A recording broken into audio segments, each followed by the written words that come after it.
Mas pinaigting ng Bureau of Fire Protection of BFP ang kanilang kampanya kontra sa pagpapaputok ngayong Pasko't Bagong Taon. Sa Bukawi, Bulacan, nagsagawa sila ng simulation exercise para sukatin ang kahandaan nila sakaling magkasunog ang ilang pagawaan doon. May ulat on the spot si Ian Cruz. Ian? Yes, Rafi, nag-simulation exercise ang Bureau of Fire Protection ng BFP sa isang bakanting lote. Malapit sa bagong munisipyo ng Bukawi, Aknaryo, nagkaroon ng sunog sa isang pagawaan ng paputok. Sumabog ang mga paputok sa pansamantalang pagawaan.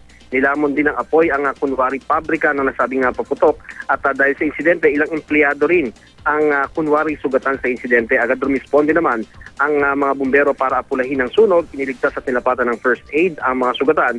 Pagpapakita raw ito ng kahandaan ng BFP sakaling may mangyaring kahalintulad na insidente. Ayon nga kay Fire Chief Superintendent Ariel Barayuga ng BFP Central Luzon, ngayong papalapit na ang bagong taon, maigting muli ang kanilang kampanya na Oplan Iwas Paputok. Hindi raw nila hinihikayat na magpaputok ang mga tao, bagkus ay gumamit na lamang daw ng mga alternatibong paraan upang magingay. May mga ipinakita na malalaking illegal na paputok si Barayuga sa GMA News, pero walang pulbura ang mga paputok gaya na lamang ng Bin Laden at ang patuan. Ang Bin Laden kaya raw sumira ng mga estruktura at bahay. Kaya naman paalala ng BFP, tanging ang mga paputok na hindi lalagpas sa 1/3 ng kutsarita ang pinapayagan ng batas. Ang watusi, bagamat maliit itong na klase ng paputok, ay bawal pa rin daw dahil delikado sa mga bata. Ang sky lanterns naman, bawal na rin daw dahil nagdudulot ito ng peligro, lalo na nga ang pagkakaroon ng sunog. Rafi.